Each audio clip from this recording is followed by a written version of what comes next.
சுவிசேஷத்தை அறிவியுங்கள். மார்க்கு 16:15. நீங்கள் உலகம் எங்கும் போய் சர்வ சிருஷ்டிக்கும் சுவிசேஷத்தை பிரசங்கியுங்கள். ஏசாயா 61:1.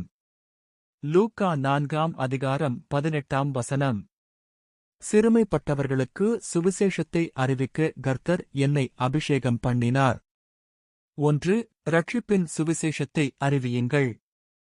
1 நாளாகமம் 16:23. சங்கீதம் 96:23. பூமியின் சகல குடிகளே, கர்த்தரை பாடி, நாளுக்கு நாள் அவருடைய இரட்சிப்பை சுவிசேஷமாய் அறிவியுங்கள். 2. சமாதானத்தின் சுவிசேஷத்தை அறிவியுங்கள். ஏசாயா 52:7. சமாதானத்தை கூறி நற்காரியங்களை சுவிசேஷமாய் அறிவித்து இரட்சிப்பை பிரசித்தப்படுத்தும் சுவிசேஷகனுடைய பாதங்கள் மலைகளின் மேல் எவ்வளவு அழகாய் இருக்கின்றன. ரோமர் 10:15. நாகூம் 1:15. 3.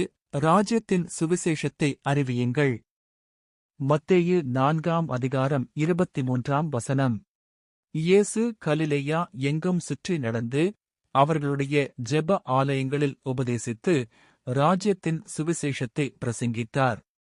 லூக்கா 9:6. 4.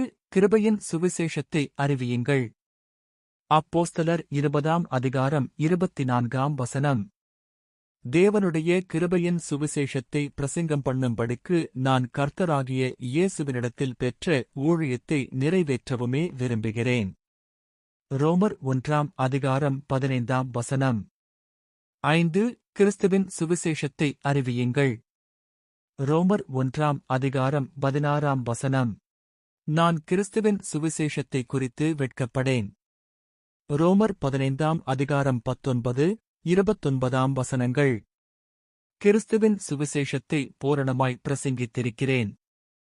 எபேசியர் 3:2. 2 கொரிந்தியர் 2:12.